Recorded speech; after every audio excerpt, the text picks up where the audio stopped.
Hello and welcome back to the Prison Officer Podcast. Before we get to our topic today, I just want to take a minute to thank one of our sponsors. Innovation has always been the key to success of Pepperball, and the Pepperball Blast is just one more way to deliver a payload that will distract, disorient, or incapacitate an inmate. This lightweight, refillable delivery system is perfect for carrying in a holster, in your pocket, or just holding in your hand as part of a cell entry team or a CERT team. Each reloadable blast cartridge contains up to 3 projectiles worth of PAVA powder. When the quick flip safety is turned and depressed, the PAVA powder is pushed out of the tube by a 1.8 gram nitrogen cartridge. This will quickly cover the inmate and saturate the cell. Since there's no actual projectiles deployed upon firing, this is a truly non-lethal product with no impact. To learn more about Pepperball, go to www.pepperball.com or click on the show notes today for more information. Pepperball is the safer option first. Hello and welcome back to the Prison Officer Podcast. My name is Michael Cantrell, and today I've got an old friend. We've known each other for several years, Chris McConnell. We're going to talk about his career and his life and what he's doing now that he's retired. He started off in the military, was airborne infantry, and worked in law enforcement for a little while before he came to the Federal Bureau of Prisons. He's had several, and we'll go through his career and learn about each step. But he's had several jobs through the years. He was an emergency preparedness specialist, which was where we met each other on the teams and with EPO stuff. Finally retired in 2022. As a complex warden at USP Pollock. So he has went through the ranks from correctional officer all the way to the top. And I'm excited to have him on here and hear about his story. So welcome to the podcast, Chris. Thank you, Mike. I appreciate it. Thank you. Absolutely. And I'm sure you listened to the podcast. I always like to start these out the same. Tell me where you grew up and what it was that got you into corrections. Well, I grew up in a small rural town in northeastern Pennsylvania called Canton. It was a law enforcement family. My mother was a secretary and office manager, but my dad and my brother were both Pennsylvania state troopers. Oh, wow. They're both retired. For a period of time, my oldest brother was a municipal police officer, and he worked for the sheriff's office. So needless to say, a law enforcement family. Yeah. So I knew at a very young age that I wanted to be in that brotherhood, that fraternity, that civil service, that law enforcement type job. That internal desire never left me. It's probably still with me today. I graduated in 1987. Of course, I was 18 years old, probably a little wild, probably not fully mature. So I enlisted in the United States Army. I went in as an airborne infantryman. Nice. Thank you for your service. Yes, thank you. Probably one of the best decisions of my life. I served 4 years in one combat tour in Operation Desert Shield Storm. Excellent. And so, then you came back and you went into law enforcement? Is that right? I did. After I served in the military, I decided to pursue civilian law enforcement. Mm-hmm. So after I was honorably discharged, I did something that's rather unique. In the state of Pennsylvania, I used my GI Bill to pay my way to become a certified municipal police officer. So I attended a state university that hosted a police academy, and I paid my way through to become a police officer. Of course, in the hopes of already being certified and being hired by a department that doesn't have to pay for my academy. So it was kind of a new concept, I believe, at the time. And but once I got out, I started looking around at the municipal pay. It wasn't the highest back in the 90s. It was actually pretty low. Sure. But knowing I needed experience to move on, whether I went state or federal or whatever my desire was going to be, uh, my father had a contact in the Tioga County Sheriff's Department. So he knew the sheriff there. It's kind of a funny story. When I was interviewed by the sheriff, I don't think he asked me one question about my qualifications. I think we talked about my dad the entire interview. But anyway, I was hired on there for about a year, and that was my, initiation, so to speak, into corrections, transport, court security, prison, inmates, everything. So you had some time there as working in the jail as a deputy? I did. I worked in the Okay. jail. Yes, that's correct. And so what was it that made you want to keep going in that instead of heading out to the street? Because a lot of guys start in the jail, they get a couple of years under their belt and then they try to hit the road. What was it that kept you in corrections? Well, I can say this, as I previously mentioned, I believe, and I could be wrong, but I believe my hourly pay was $8.08. Yes. That was fairly low at the time. So I knew it was probably a position that I was going to do for a period of time, get my experience and move on. Mm-hmm. Now, this is around 1993. I'm 24 years old. And the Federal Bureau of Prisons, commonly referred to as the BOP, Mm-hmm. was having a job fair in our area. Right. I did not have the BOP on my radar. I did not know much about the BOP, but I was certainly interested. Mm-hmm. So there was a newly built correctional complex in Allenwood, Pennsylvania.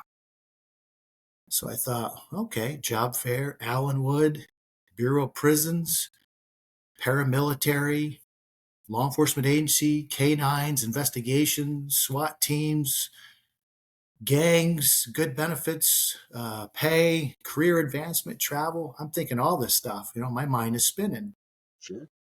Of course, I went to the job fair. I applied, and I was hired as a GS6 correctional officer.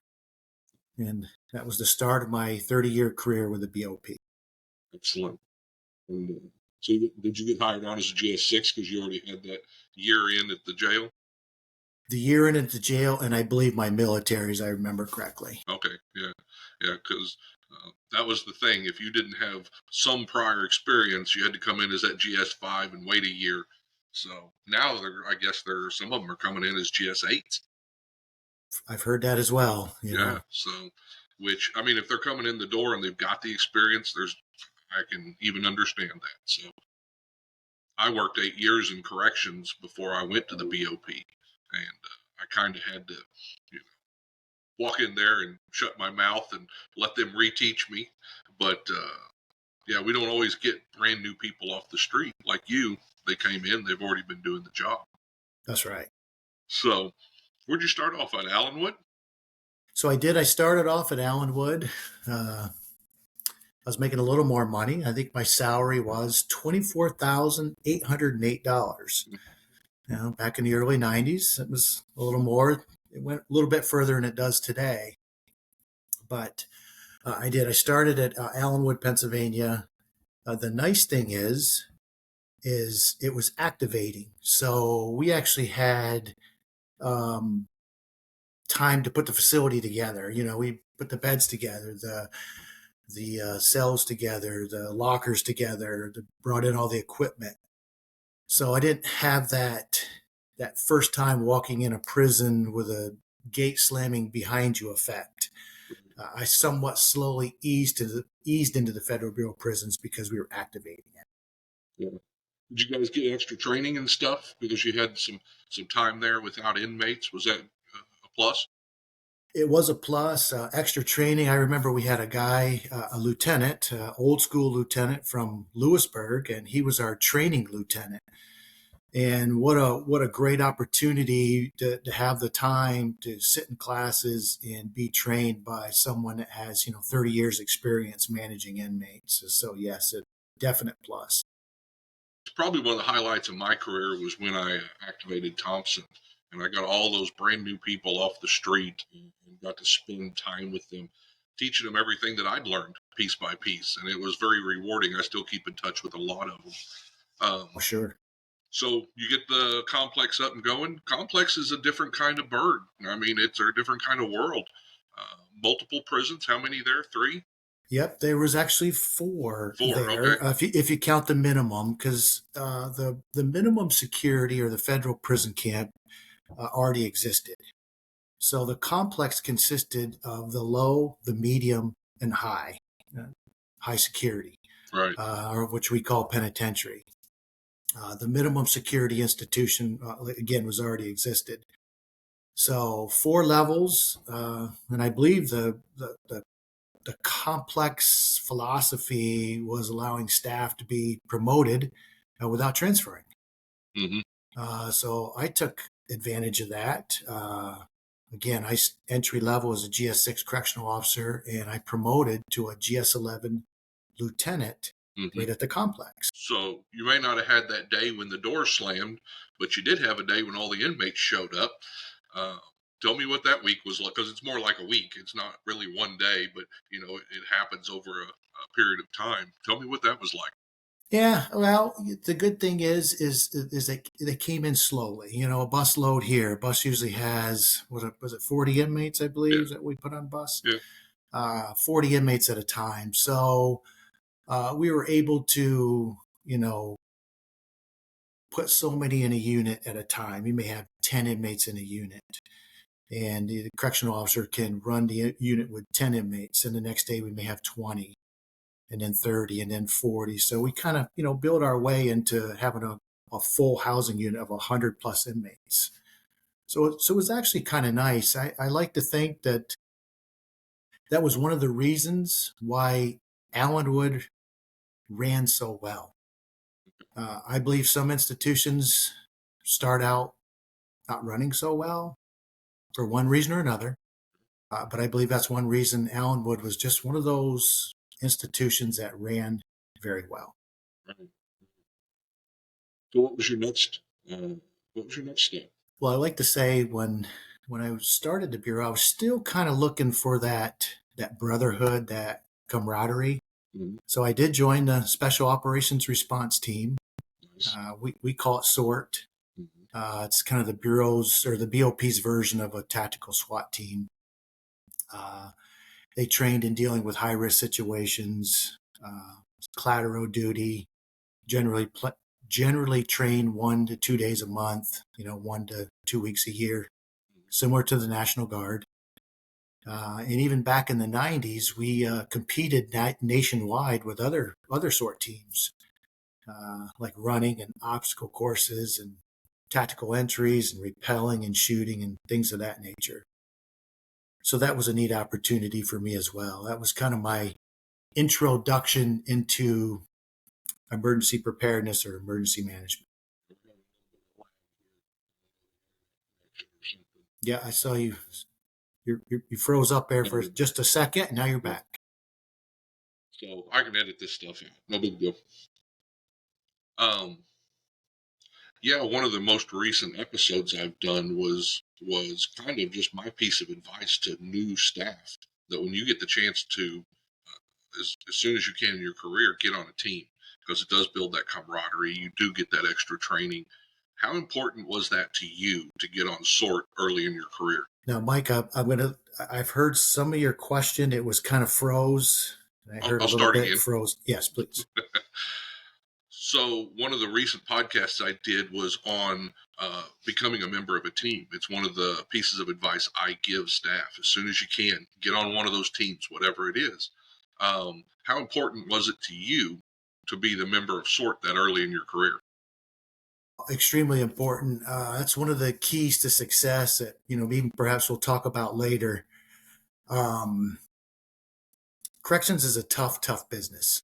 It's a tough business. You have to do something else. I highly encourage any staff member to get involved in their institution, whether it's part of a team, whether it's an instructor. It's your career. Make the most out of it. So extremely important to have another outlet like the special operations response team, and actually getting a day or two out of the prison, hanging out with the fellows, shooting weapons, taking your mind off corrections, extremely important. I didn't realize it back then. I more realize it today. Yeah, yeah. And you're absolutely right about becoming an instructor. If you want to become the master of a subject, the best way to do it is to teach it.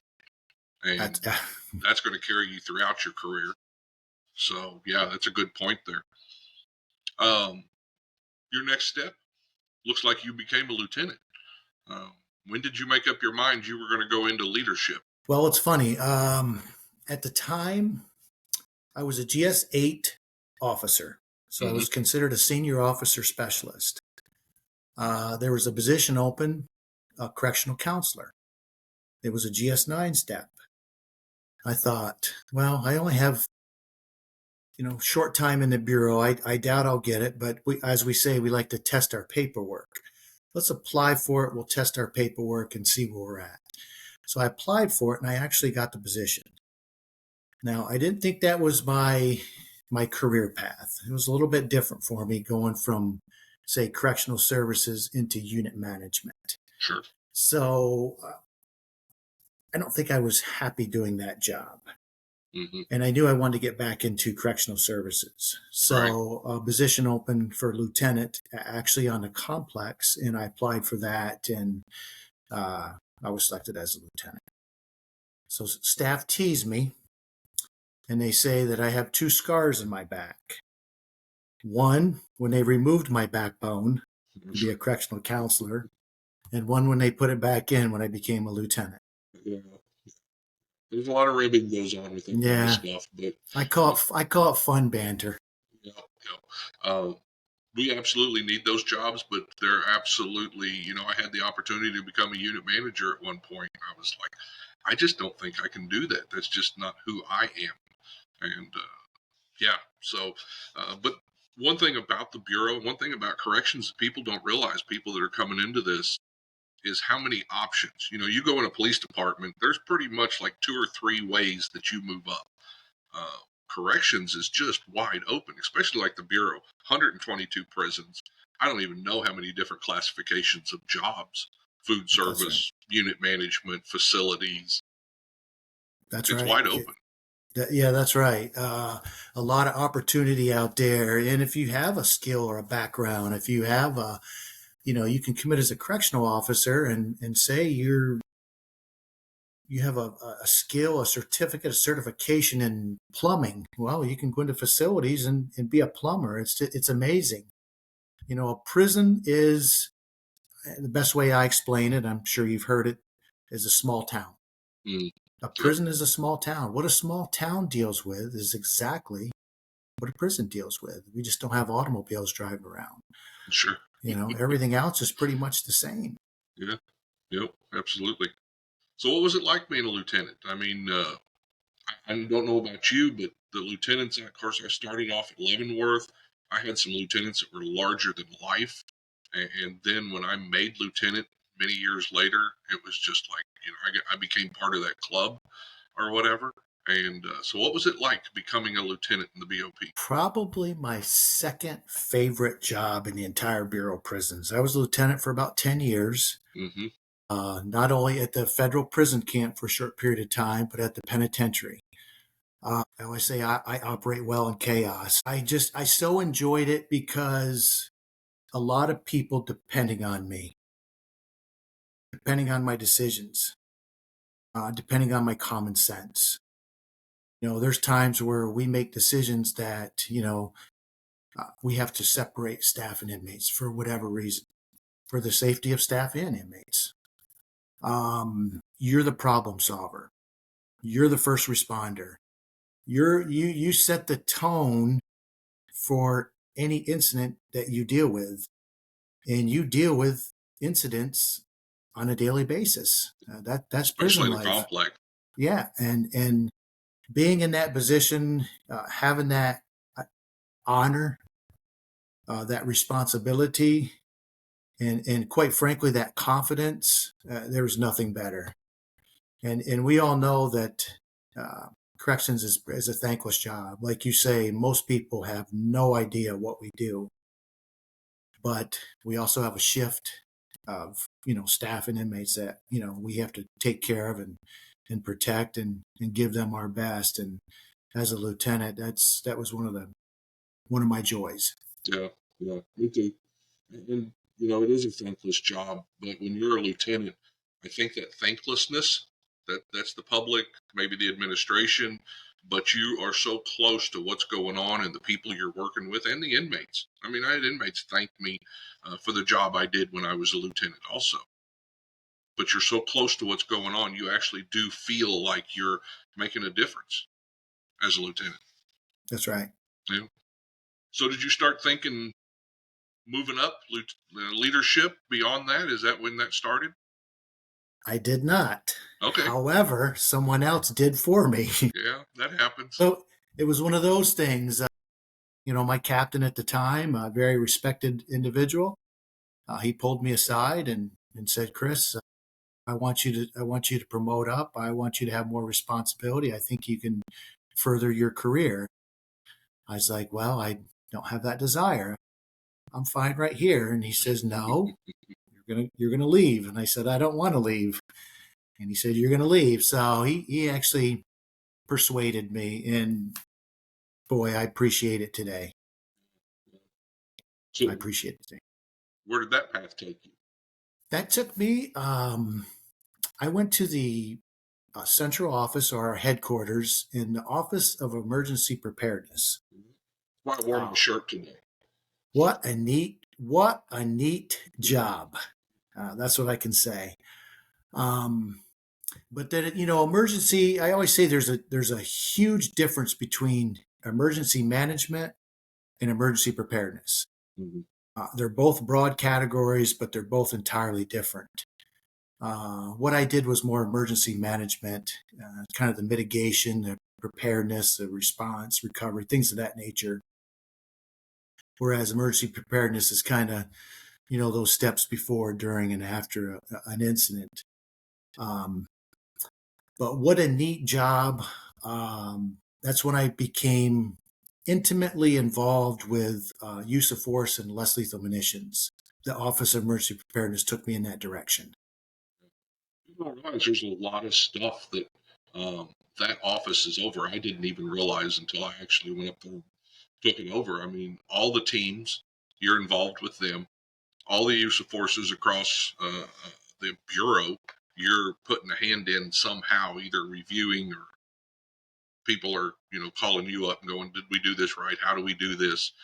So much training comes out of that office that goes back down to those institutions. So it's a huge job up there. There's when I left, there was the chief, and then there were 4 specialists. Is that what it was when you were there? Yes, we had the chief, and let's see, 1, 2, 3. I think we only had 3 at the time. 3 specialists. Okay. Yeah. But yeah, huge job, but so rewarding.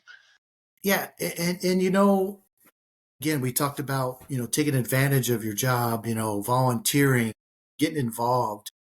I tell people all the time that the Bureau of Prisons sent me to Indonesia, for example, and people are like, "What are you talking about? Bureau of Prisons? That's federal. That's United States. What do you mean Indonesia?" Well, I was part of a team that went over and did physical security assessments on their institutions that house terrorists.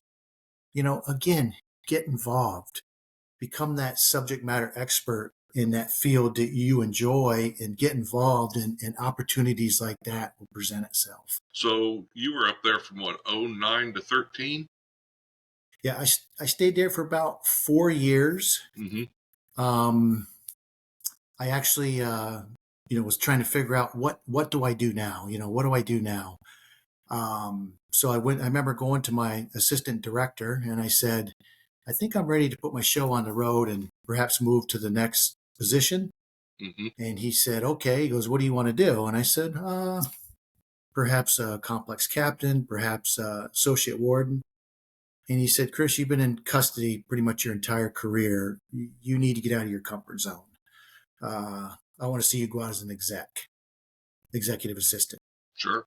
I went, "Oh, Okay, I didn't have that one on my radar either, but okay. So I started applying to executive assistant positions, and I For was those that picked don't up. know, tell us what that is. It's basically the executive assistant to the warden. Pretty much handle all the paperwork, day to day planning. Um, just kind of keep the warden in that straight path. I'm the guy that does all the administrative duties, but it also prepares me for that next level, that executive leadership level. You learn a lot in that position. When I was a deputy, we were in between executive assistants. Like a couple of months, the warden put me in there, and I became so detail oriented. I learned so much about the bureau that like you said, custody. I didn't know a lot of this stuff. Move. It's a big position as far as learning. That's right. Yeah. And going to Butner, like you, that Butner, I know you worked at Springfield. Butner, of course, is a federal medical center. It's people that may not know, it's a full hospital facility, complete with hospice and a morgue and everything in between. Uh, Mental health, palliative care, dialysis, oncology, mental competency evaluations. Wow. It opened my eyes to a whole new area of the prison system. Inmates that are sick, inmates that are older, things of that nature. Something I didn't think about when I was a correctional officer or a emergency management specialist. I've not dealt with that. I've not dealt with that. Yeah, it's a whole different world. I need to do an episode just on medical centers, so talk about what all that entails, because it is. I mean, as a correctional officer or lieutenant or whatever, you come in there and you're like, okay, how do I put cuffs on a guy with one arm? It's just it takes everything that you thought you knew about corrections and puts twists to it. And how do you treat somebody that's hospice? You know, Yep. And I would always call it, correctional medicine, mm-hmm. because you had to find that delicate balance between, safety and security, with compassionate medical care.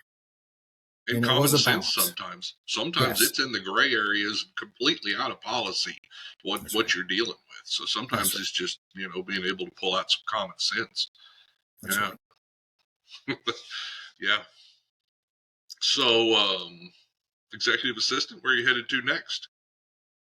Executive assistant. Now I'm ready to put my show on the road again. So I started applying for associate warden positions, and I was lucky to get selected at USP Lee in Virginia. USP standing for United States Penitentiary, high security. It was quite an honor to be selected at a penitentiary as a first time associate warden. Sure. And because most first time assignments are low or medium securities, and so that was a very neat experience. And of course, it was my second penitentiary at this point, so I had a little familiarity of what I was doing. Who's your warden? At the time, I had two wardens when I was there. One was Warden Chris Zink, Okay. and the other one was Warden Charles Ratledge. Oh, okay. Yep. So Brecken, he had, he wasn't He there yet. he was not there yet, but I Okay. did work with Mike Brecken, Mm-hmm. in the Office of Emergency Preparedness in Washington D.C. for a short period of time. Oh, okay. Okay. Yeah, Yeah. Yeah. that's Small where world. I met him. Yeah. So what was Lee like? Lee was different. It was it was a good experience. It was a good experience for a first time AW. How was it being the AW over programs instead of corrections? That's a whole new world. It's a whole new world because again, you're out of your comfort zone. Mm-hmm. What do they say? Jack of all trades, master of none type of thing. So here I'm managing departments that I have, quite frankly, very little knowledge in, to be Mm-hmm. honest with you. Let's just call it what it is. Financial management, the business officer, the money, facilities, infrastructure of the prison, food service, the food, the food we serve to the, I mean, oh, wow. Yeah, I have a lot to learn. But that's why we move around. That's why we go in, different positions of higher responsibility, more oversight, to learn everything. They learn the entire prison operation, every department. So perhaps we can move to that next level as warden. It's not by accident. The Bureau has set this up over decades and improved it the way people move up through there because they didn't want somebody at the top who can only make decisions in one area of knowledge. So yeah, That's right. they prepare you to come up there and eventually be a warden. Yeah. That's right. Yep, that's right. It takes it. Yes, generally you do 2 tours as an associate warden. 2 tours meaning 2 different institutions. A lot of times in 2 different regions, 2 different security levels, things of that nature. To make you more rounded. Yeah. So you went to your second AW is going to be at Big Sandy. Second AW, they Who sent knew me is to Big Sandy at that time? It was fairly new. Let's see, it was probably still 15, 20 years old. I Was mean, it? Okay. it's been around for a hot minute before I got there. That was a great facility. Sometimes when it comes to executive staff, when it comes to the selection of, AWs and wardens, you don't have a choice. The Bureau executive staff picks those positions. And we had an all-star team there. We really did. It was an all-star team. And we just got along so well, from the warden to the AWs to the captain, which makes for a well-run institution. Mm-hmm. I thoroughly enjoyed my tenure as AW at Big Sandy because it was so well run. I learned so much. I learned how to run a penitentiary, really. And it was the executive team, and then you can be you can be a great exec team, but you still have to have buy-in from the staff, and we had that as well. And it was just a pleasure to be an associate warden at Big Sandy during my tenure there. So what do you attribute that to? Because that's something we have a lot of problem with right now. What do you attribute that the executive staff were doing to get that buy-in, to have that influence? I had a very high-ranking individual in the Bureau of Prisons one time tell me, sometimes we get it right, sometimes we get it wrong. And there's probably some truth to that. Different disciplines, different philosophies. You're merging all these people together, and you're trying to come up with a whole.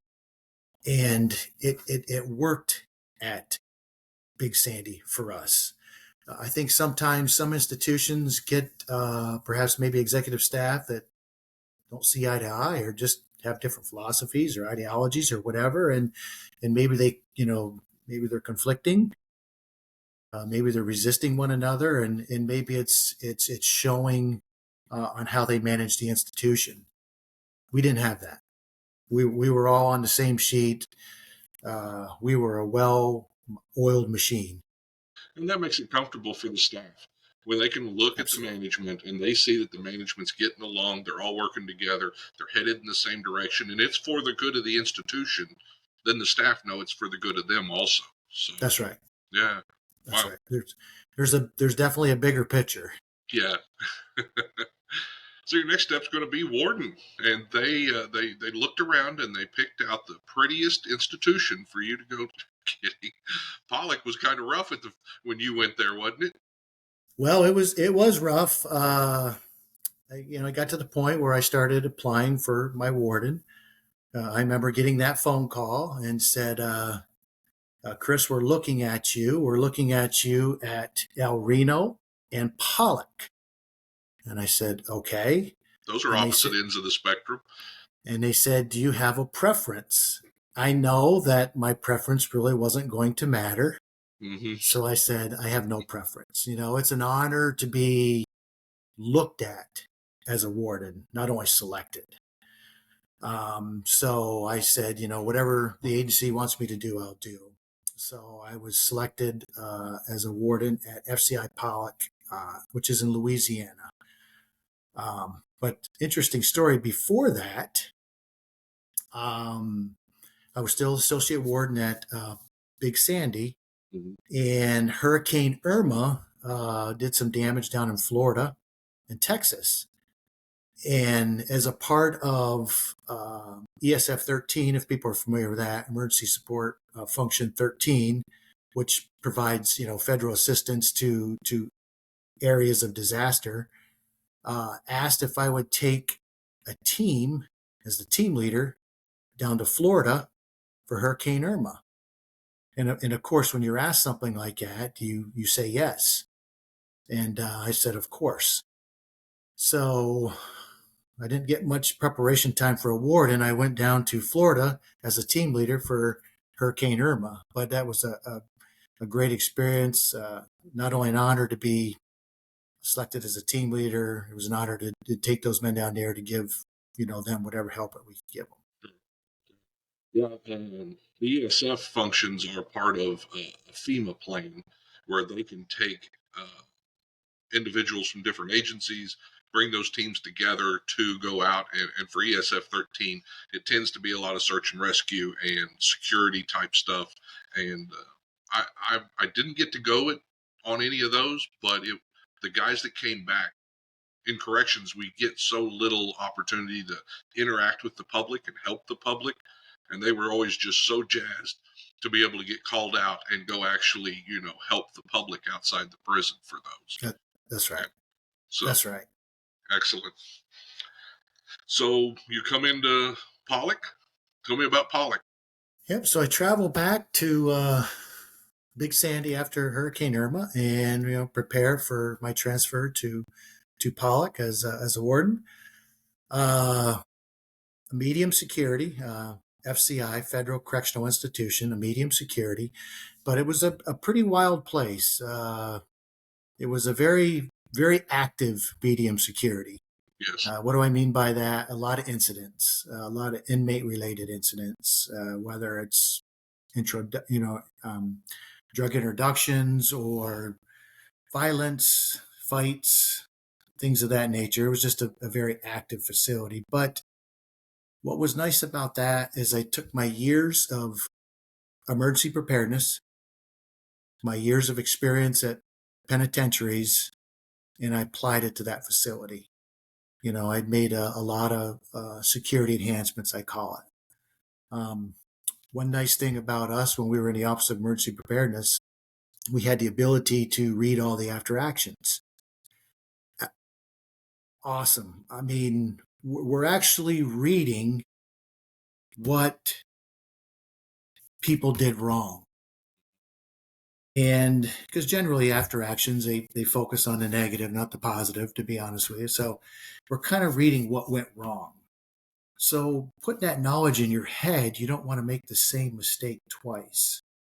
So it was actually, knowledge for us, great knowledge to take on to that next level.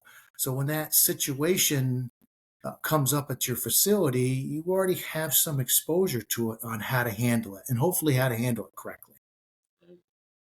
So that was certainly a benefit. Yeah. That was just before COVID. But oh no, you stayed at the same place, didn't you?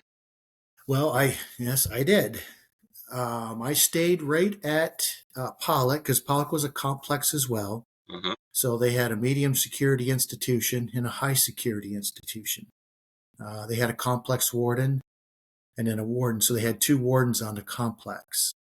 So I kind of call them like junior warden, senior warden. So the next step would have been an SES, so they call it Senior Executive Service, complex warden. So I did apply for that, and I stayed right at the complex, and I assumed the duties as complex warden right at Pollock. So I did 2 years as the warden at the medium and 3 years as the warden at the penitentiary. Right, right. I'm sure at the penitentiary there were daily challenges, but you got there just, or you switched jobs just before COVID, so that had to have been one of your biggest challenges. I did, and COVID was. I certainly can't sit here and take all the credit, but I am the complex warden, Hmm. and I led 2,500 inmates and 500 staff through, this unprecedented, uncharted national COVID-19 pandemic. Yeah, We had no inmate related deaths. nice. Again, taking all those years of emergency preparedness, all that experience I've had, all those after actions I read, and applied it toward this pandemic, and we had a successful outcome. So that's probably one of my fondest accomplishments in the entire Bureau of Prisons was managing my staff through that. Well, and those tend to be the things we remember. The except, or I guess for some of us, the crisis. When crisis happens, that's what builds bonds. That's what builds that community inside the prison, whether it's a fight or whether it's COVID-19. So, yeah, I think all of us have that where we have this. Some of our best times are what everybody else would go. That's got to be the worst time. Well, no, we were working hard, we were working together, and it was the true team at the time. That's correct. And you have to be comfortable in your own skin, right? You have to be ready. You have to, have prison experiences that prepare you for something like that. And I was lucky enough throughout my career to have those experiences. Um, I was very comfortable managing that pandemic with my staff. Hmm. I remember sitting down with all my department heads, and I remember looking at them all. And there's some. Don't get me wrong, I'm a little nervous, but I remember looking at them in the face and saying, "I operate well in chaos. We got this, folks. We're just going to apply what we know. We're going to make good common sense decisions, and we're going to get through this as a team." Hmm. And we did. Yeah. So you've moved up into that warden position. Kind of talk to me a little bit about, we get so comfortable, and I know you did too, correctional officer, lieutenant. We operate in that tactical mindset. But when you get up in warden, and especially warden over a complex, you've switched a lot to the strategic mindset. You've got to think about the whole picture. Even as a captain, it was hard. You no longer just get to think about custody. You've got to pay attention to everybody else, facilities, food service, education, make sure all of it comes together.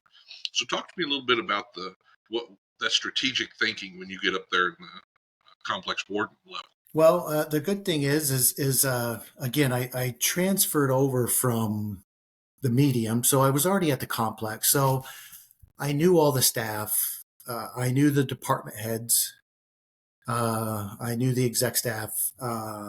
It was somewhat seamless. I knew what the problems were Hmm. at Pollock. So I just didn't transfer in. I was already on the complex for 2 years. So that was certainly an advantage for me. Um, Pollock at the time had a black cloud over it. It just seems there was a lot of negative publicity surrounding Pollock, and I did not like that. One of my main goals was to get us out of the black cloud. Hmm. Let's change up a little bit. Let's do some different decisions. Let's manage a little bit differently, and try to stay out of what we call the funny papers Sure. sometimes. Sure. Um, I'm a firm believer in, if it's not broke, don't fix it, Hmm. even if it's not how you would do it. Focus on the areas that need fixing. Yep. Okay. Good advice. And I think we did that. And I think we got it to a point where it was you didn't, knock on wood, and I'm not trying to pat myself on the back, but we did stay out of the funny papers. We were out of that black cloud. I think we got it moving in the right direction. All right. And again, that's not a me effort. That's a team effort. I may be steering the boat, but I have my crew in the back that keeps it afloat. So, I did retire out of Pollock, yes. what was was it time? Were you tired? Other I had opportunities? I 30 years in, almost 30 years in, with 4 years in the military. So I had 34 years of government service. It does get to be time. It does, to recap, entry level correctional officer to an SCS warden. I did 6 geographical moves, 8 different institutions, including headquarters, worked at complexes, medical centers, penitentiaries, mediums, minimums, WITSEC, everything. And one thing that sometimes we may forget about is we're towing our family around with us. And it's hard on them as well. My son, I think, at the time was in 10th grade, and he was already in 10 different schools. That's good in some respects and bad in others. So it was time to, think about the family as well, maybe look into a different endeavor, and see where it takes us. So through all those moves and all the jobs, I mean, it's no easy task going from a correctional officer to a complex warden. What do you think the secrets to success are there? Well, I think number one, I believe the number one secret to success, key to success, is training. I refer to training, and you've heard this, I'm sure, pay now or pay later. You're either trained or you're untrained. Either invest in high quality training now or, pay later for, injuries and deaths and lawsuits and community distrust and all that stuff. Training does not stop. I participated in training for the past 30 years, and I still learn new stuff every day. Just because you're a warden does not mean you know everything. But I also think it's important that training, and I, teach this, and training must be recent, relevant, realistic, and ongoing. That's very, very important. But number two, another key to success is something I did, and this is something I see in other agencies where you really got to be careful. Learn your current job before taking on more responsibility and promoting. I see a lot of staff promote up quickly. That's okay. But if you don't know what you're doing in your previous job, are you just, chasing money? Are you chasing promotions? Take your time. It's a career. It's a marathon. It's not a race. I had 24 years in before I made warden. Some people can retire at 20 years. I had 24 years in before I made warden. I was 49 years old. But more importantly, I was ready. I was ready to take on that responsibility. I was in no rush when I was a correctional officer. I was in no rush when I was a lieutenant. I was in no rush when I was an emergency management specialist or an exec or an AW. I enjoyed learning the entire aspect of the job. I wanted to be ready before I took that next step. And I think that's, two keys to success that I hope would help out anybody. So you've had many leadership positions, from lieutenant or even GS8, but lieutenant is usually when most people consider themselves stepping into the leadership positions, all the way up to complex warden. What are some of I don't know, if you got somebody listening here and they're moving into those positions, what are some of your leadership thoughts, tips? What helped you? Well, first I will answer the age-old question: are leaders born or made? But I'm going to cheat and split the difference and say both.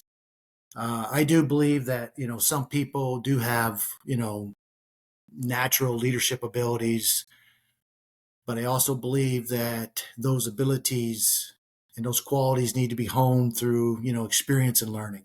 Mm-hmm. So there's a lot of catchy phrases out there. One people will say is leadership's not a rank, it's a service. You'll say, how do you inspire and guide and influence others into achieving a shared goal? First, I would say integrity. You have to be honest. You have to have a moral compass, or staff will see right through you. Now, that's first. I believe another important aspect of leadership is really leading from the front.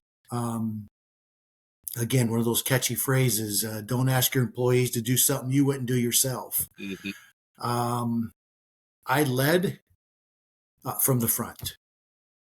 For example, when I asked my officers, my staff members to do a shakedown, I'm in the unit doing a shakedown with them. I'm in a cell. I could tell that was a new concept to some because they were all going, the warden shaking down, things of that nature.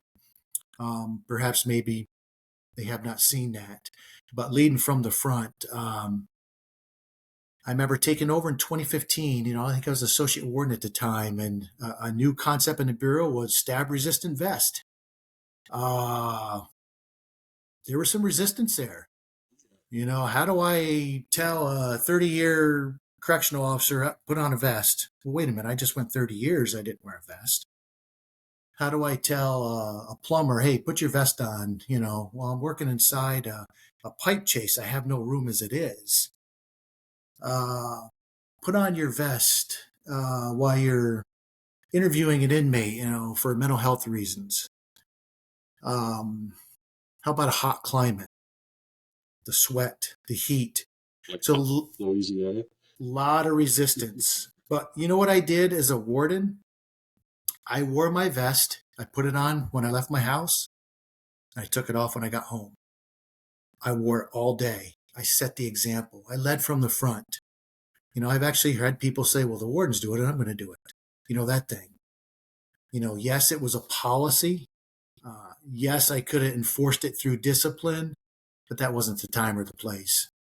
You want them to do it because we care about you. We're going to give you equipment to protect you, and that's why you want them to do it. So leading from the front is important. I think another thing that is lacking now, and you and I saw this in our careers, is you cannot manage from your desk. You have to manage by walking around. I remember the days when the wardens would have a framed picture in their office, and it said MBWA, managed by walking around. How are you going to know what's going on in your institution unless you get off your butt, get inside there, and walk and talk with the inmates and the staff? It's that simple. You have to manage by walking around. That is leadership 101. And when I was walking around, I would ask them, what equipment, what supplies, what training do you need to successfully perform your job? What's one thing you would change right now to make your job safer?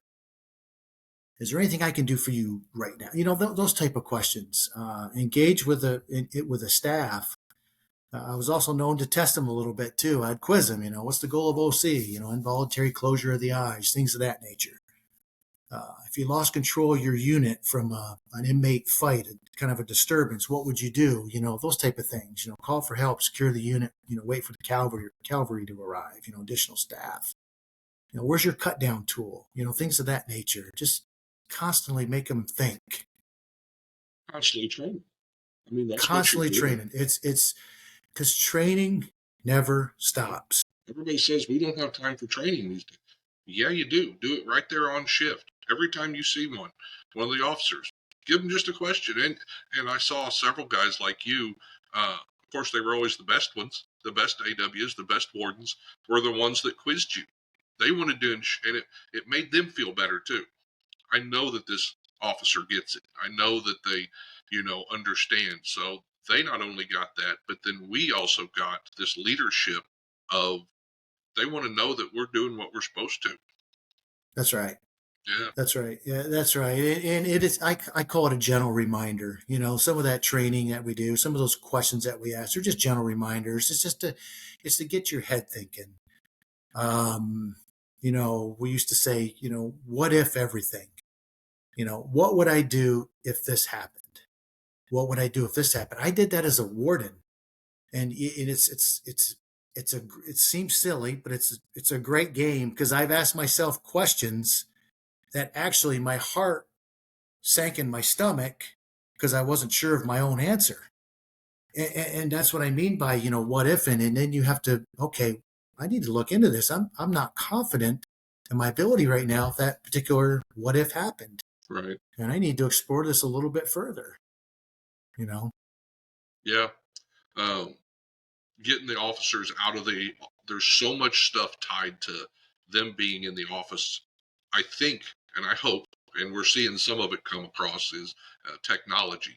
And I hope technology is going to take some of that back off the officers so that and the lieutenants are stuck in offices too, because we're filling out reports, all these forms and all these Excel deals, But I think technology, that's what's coming into corrections. I think that's going to be the next great thing. Is it's going to come in, take some of those, you know, me, just piddly jobs off of us and allow us to get back to doing corrections. Right. That's right. And if I could just close a little bit more on the leadership, a couple of other points I wanted to bring up is I think, leadership is also listening to your staff, Mm-hmm. before making tough decisions, especially decisions that's going to impact, the operation or everyone, I say. I think that's important. Everyone should have, a voice, a buy-in, opinion. And, unfortunately, there's only one person that makes the decision, but everything should be taken as a whole and before a decision is made. Ask you a question here while we're talking about this. So it's not on yet, but I interviewed a 28-year-old correctional officer the other day. So it'll be here in a few weeks. But one of the questions I asked him, I said, I get to hear from people up in the chain, that your generation is tough, to manage, that they don't look at things the same way. And he said, we don't. He said, but what we want is explain to us why. So tell me, as a leader, and you're talking about that communication, is that something we can give staff coming up? Is the why? Or do we not have time and we just say do it like we used to? Again, I think that's that manage by walking around. That's gonna allow those questions. That's gonna allow those answers. Hey, ask me why. I'm more than willing to tell you why. Why did you paint the egress door green? Why did you do that, Warden? Why did you do that? Well, because the statistics have shown if an officer or someone within that unit was in distress, actually running for their safety, all they see is one color throughout that entire unit.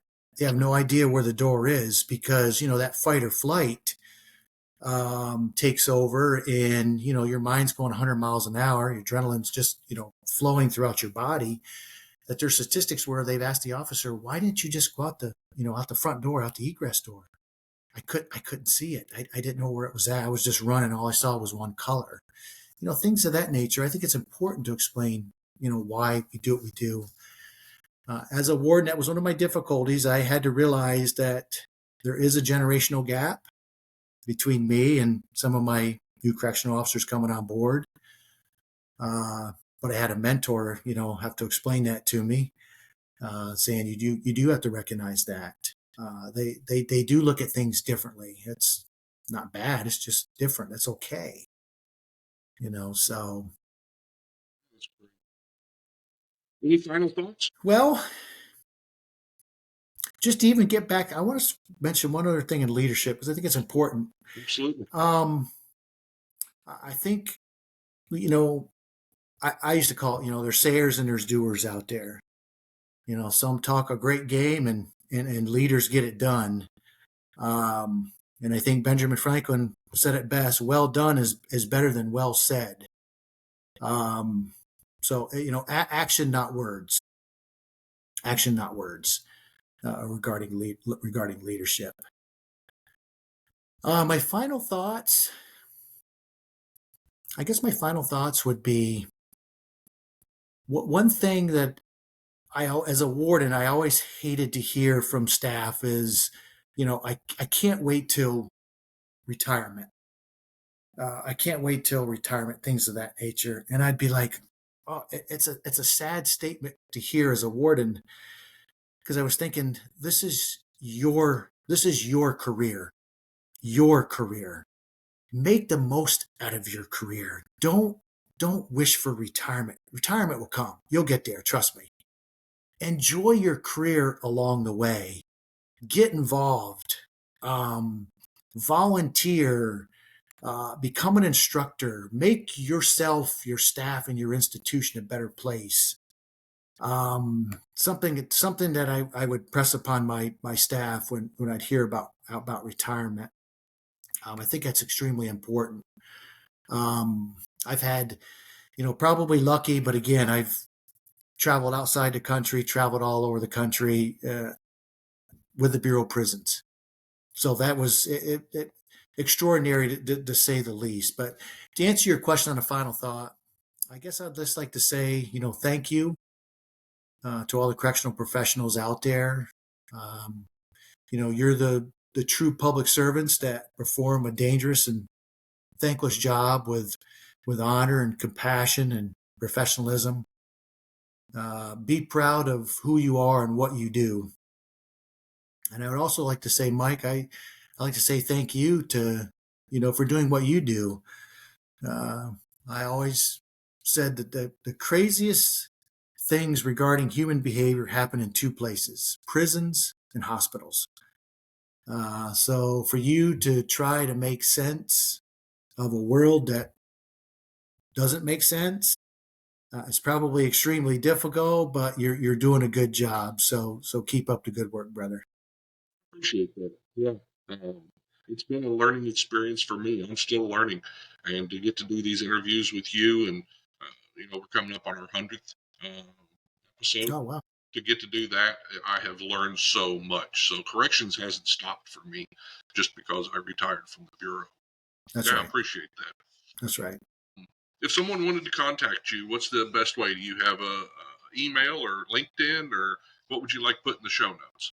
I am on LinkedIn. I also have an email.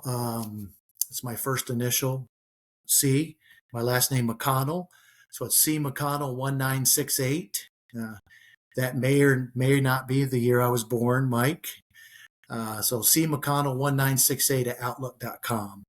Would welcome any questions or comments or any advice or any mentorship. Absolutely. And I'll put that in the show notes. And I'll say thank you before I let you go, because you were a mentor to me in emergency preparedness and the teams. We had a lot of great conversations when I was coming, and I'm sure that's what allowed me to move up into, I finished out as chief of emergency preparedness, which I'm very proud of. So that's right. But that's right. We had a lot of conversations, and you helped me through that process, and I appreciate it. So, well, we helped each other. Okay. Have a great day, Chris. Thank you, Mike. Thank you. It was an honor being on here. I appreciate you interviewing me. Thank you. Anytime.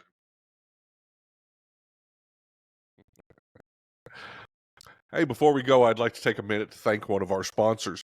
Omni Real-Time Locating System is a company I've been working closely with for years. I'm proud to be a part of this innovative team that's developed the best real-time locating system on the market today for your jail or prison.